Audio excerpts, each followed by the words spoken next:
and also the official Ben Nevis viewpoint. There goes the next one, over the bridge.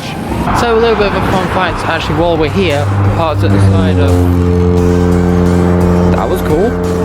Night's Entertainment has just left to go and get some things, I don't know what. But they left the piano there, and I'm heavily tempted just to go over and press a few keys.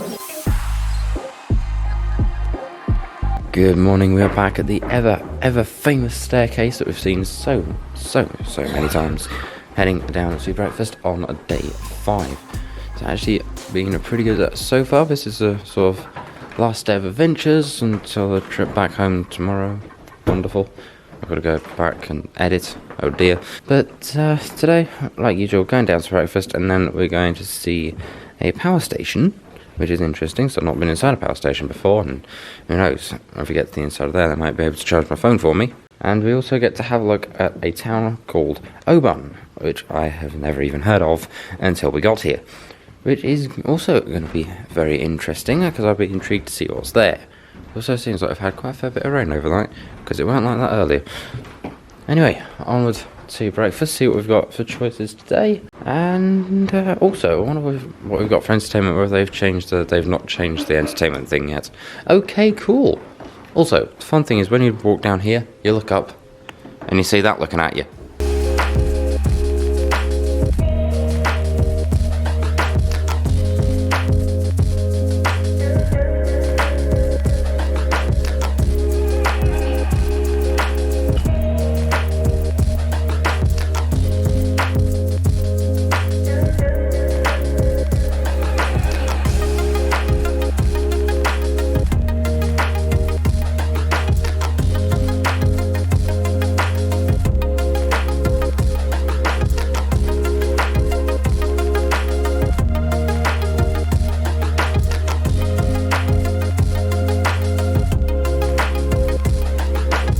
Good morning, everybody. Good morning. Welcome to Coma Visitor Centre and Power Station. We're delighted to have you here today.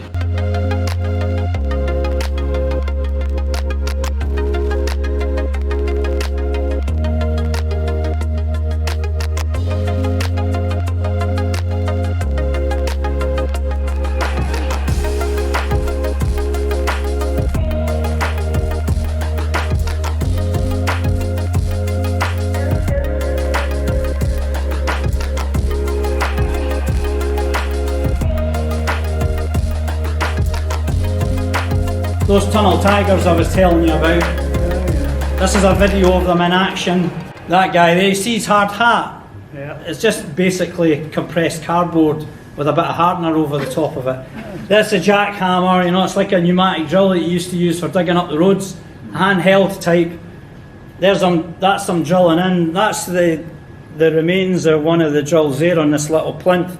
The noise it made, that was also known as a howler. So that's the guys, they've drilled the holes, they're packing them full of gelignite, shove them right in there. Yeah. Then they attach all the cords together to a detonator, and if you're lucky enough to have a corner to go round, you would go round the corner. If not, try and hide best you can.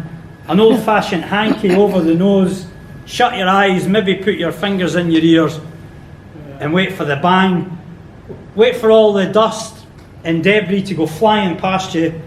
Then the dust will settle, you come in, muck it out, start again.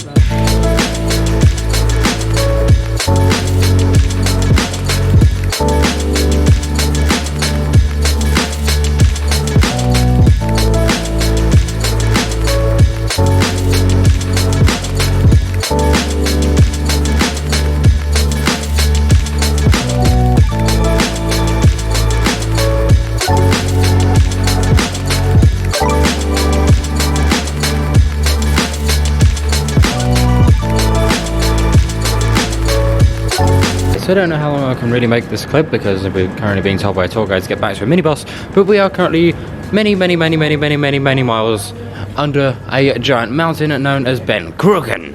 And well, this place is a hydro power station. You saw in a little bit of B-roll there, we've got the hydro pumps, of which there are 4 of, and provide the electricity for Glasgow and the national grid. And of course you heard our tour guide Mike, who was busy saying about all the stuff that was done along here, how everything was opened. I've got no idea what that machine is, or any of that. But we're now heading back to the minibus. I'm going to try and see if I can get a photo or some video of the tunnel that we came down, because it is very, very cool looking, honestly. It's just like the website said, it looked just like something out of James Bond. Oh, and this that you saw in the B-roll at the start, this is all just a fire hydrant, powered by a massive American diesel. But honestly, I like this. It's really, really cool. And that is the exhaust pipe for it, which goes from underground all the way out above ground to the top of Bangkok and then out into the outside world, because yay, pollution. Anyway, going back to the bus and then really taking a little bit more of a look around here. And also, as the sign says, English Electric. But we're in Scotland. Anyway, let's go ahead and see where we're headed next. Big Tam decided this is the way to do it, try and regenerate the area as well. It was a bit desperate after the Second World War, so eventually he managed to push it through Parliament. I don't know how, but he managed to do it.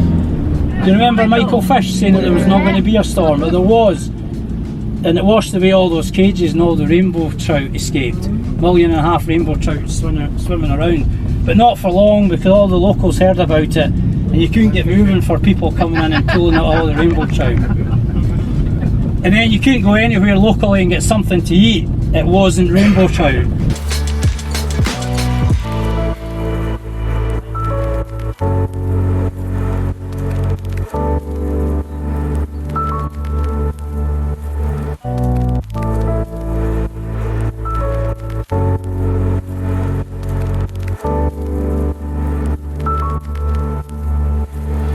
So, a short bit of travel later, we are now in Oban. I've got no idea what's here, but the town is massive and it's raining. There's a boat over there, a seagull that, if it's not quiet, is going to get turned into a pie. Anyway, let's go ahead and take a bit of a look around and see what we can find. Well, the first interesting find is the smallest bottle of whiskey in the world, and they're not kidding. It's absolutely tiny. And just look at that. You can't look at that. Camera focus. There we go. Just look at that. They're absolutely tiny. That, I don't know why, but I find that kind of cool. Now, I know a lot of Americans that are watching this are probably going to be laughing at me for this, but this is the first olive garden that I've seen in the entire UK. I know out in the States you'll have got like plenty of them, but that's the first one I've seen. Also a interesting reflection of a certain YouTuber. I wonder who that could be.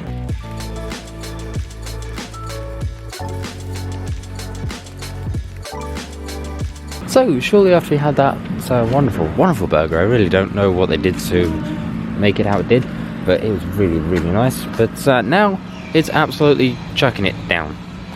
Yes, again, as if trying to get around Dunedin without getting soaked yesterday wasn't enough. Now we have to go around here without getting soaked again. Anyway, let's go ahead and try and take a look around and have a look through a few shops, and try and not have to wring my coat out when I get back. But, well, let's go ahead and see what we've got. So, thankfully, by some absolute sheer miracle, it has decided to not keep chucking it down. And now we're over the other side of Oban. We were just over there. I don't know if you can quite see it. Let me go ahead and zoom in. But we were all the way over there in the previous clip. We've now since been to a couple of shops that have not got anything that the people travelling with me are after. So now we're back out here having a look at water and boat. And also there's another tiny boat over there, and an even smaller boat just down there. I'm going to go ahead and have a bit more of a look around, see what else we can find. But if the weather stays like this for the rest of today, that would be nice. I thought that was my coach for a minute. Thankfully it isn't, because we were with Locks and Glens instead of Caledonian for this. Oh my god, there's two of them! So the area of this is kind of interesting. We've got older style buildings, more older style buildings, and something that looks like it was built in the 60s and hasn't sort of gotten out of the 60s or 50s or something, because it's all like, I don't really know, like cement styled whatever.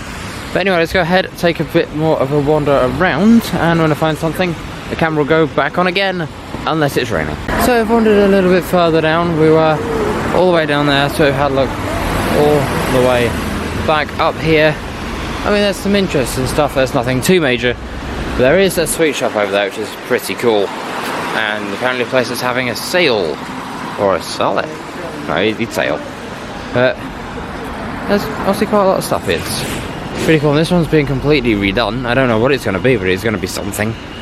But yeah, we're going to take a little bit of a walk back, go and see what's around. There is the Oban distillery up there, which is kind of interesting. I didn't know that was there. And there's many whiskies places. Seriously, there's hundreds of them. Like everywhere you look, I guarantee there's one down there. There's one right there behind me. There's another one a bit further down, and they're everywhere. So I've gone ahead and taken a little bit more of a look around. There's a really weird looking half bike, half trike looking thing that's just off over there. Photo that should hopefully be right here on screen. But yeah, I've got no idea what it is. I've never seen one of those in person before. Well, ever. We've gone ahead and had a look around Oban. There's quite a lot of stuff here, but the coach that we're getting is meant to be pulling up again soon. So I've not had a chance to have a look all the way along there yet, but we have had a chance to have a look all the way the stuff around here, around the edge of over there, way off down there to the left and keeps going. Yeah, we've got a little bit more to go ahead and take a look at, but it's just not got enough time to do so in order to be back at the hotel to go and have dinner, which of course will be on sort of on this video as well. And well, it's all going pretty well at the moment, so now I've got to just sit here and wait for our coach. I didn't explain earlier the power station thing, which was honestly quite an interesting one, but that was yeah, that was like a hydro power station thing that was miles upon miles of miles underground, and it's been carved out of a mountain. The mountain is now completely hollow, and obviously earlier the video explained how it did it. But well, I don't understand, but it all looks very cool indeed. But like I say, now we're just waiting for our coach to get here, and then we'll be going on to the rest of the drive back, the hotel, the dinner, and sadly I've got to go home tomorrow, which is a shame, so I want to stay out here and film more, but at least I can get back and edit it. My poor PC is going to be hating me for this one, but oh well, it's fun.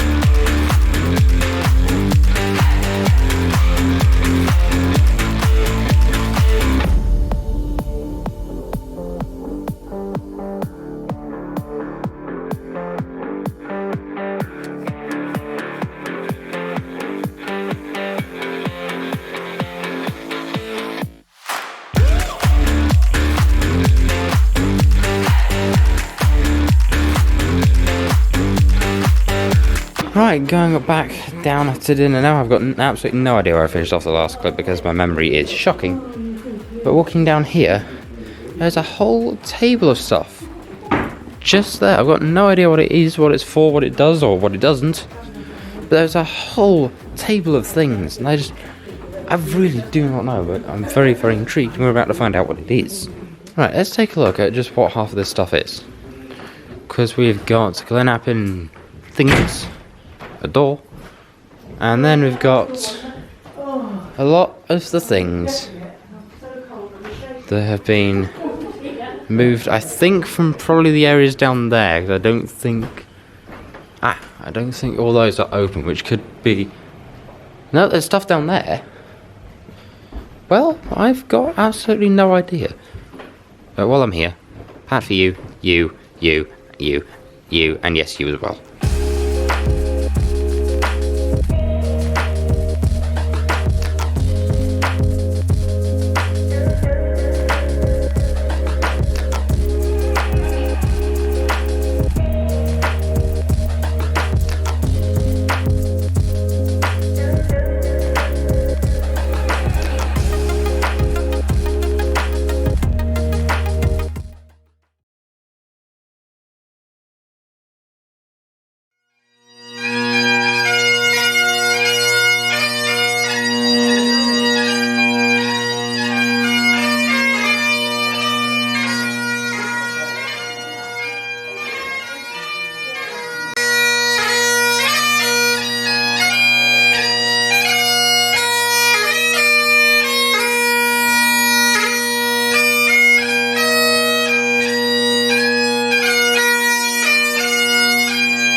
we've had some wonderful entertainment tonight by a fantastic bagpipe player, of which I hope I've been able to include the footage of without getting too many copyright notices. And also one that I know I definitely could not have copyright notices of, but the footage will still be just here if I remember to edit it in. But it has been an absolutely fantastic few days. I've got to be awake very early tomorrow, so getting a little bit of an earlier night.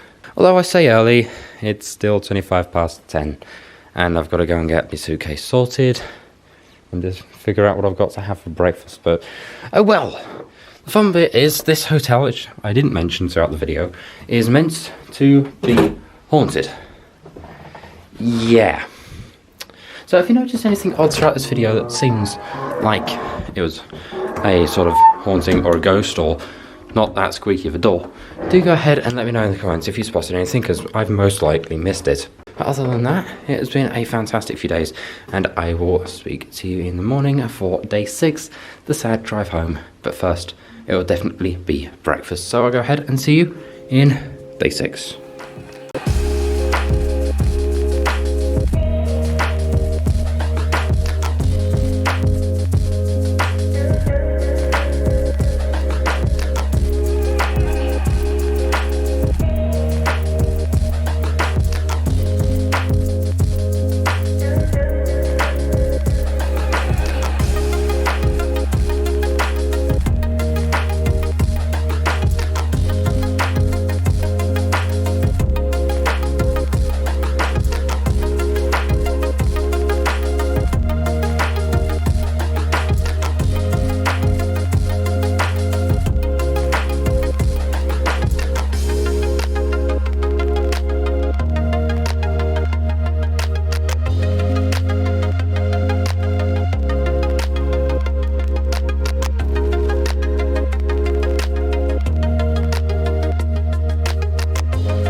And now we're headed out to the coach. It's been an absolutely fantastic week.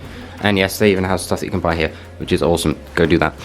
I've totally not been sponsored to say that, but if Locks and Glens wish to sponsor me, that would be absolutely very nice. Our chariot now awaits, and so's our probably very annoyed driver, because we're a few minutes late. Honestly, it's been an absolutely fantastic week. It's one of the days where we step outside in the morning, and it's not raining, which is an absolute miracle, but typical, it's sunny on the day we leave. Anyway, let's go ahead and get on the coach and get on the road.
So we've now arrived in a small town called Moffat. I don't know what's here, apart from the fact there's our first coach here. There's another Locks and Glens coach behind it, and Milk and Travel, who've also been with us, but I've not really given that coach as much attention as it deserves because it's absolutely huge. And now we're going to have a look inside Moffat Mill, which has got all of these and probably some more things. But first up is going to go and get a drink, because I've not had anything since breakfast this morning.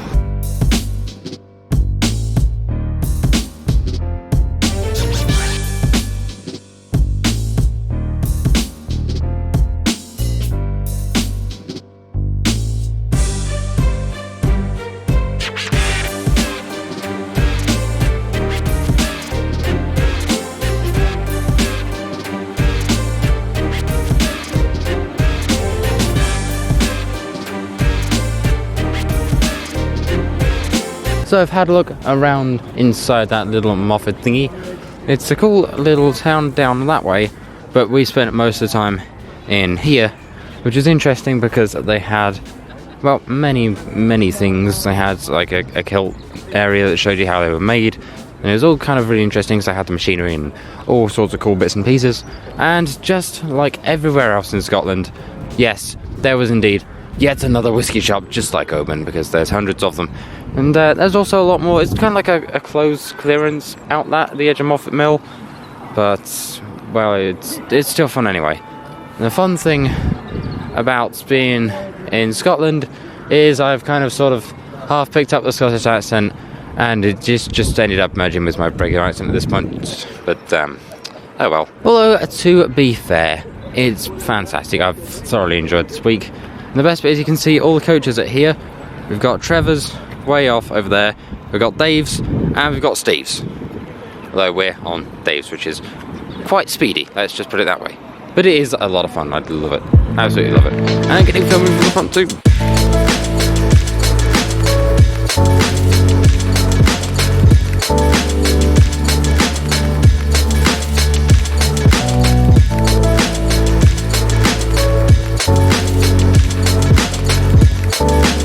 So after a bit more of a drive, we've ended up over at Wetherby, and there's a Bentley way off over there. I don't even know if you can see it, but it's over there. But there's an interesting amount of cars here, and I might try and see if I can do a walk around the car park, just in case there's going to be something cool here. But first, we're going to go and get some food, because I am very hungry after being stuck on a coach for about 3 to 4 hours.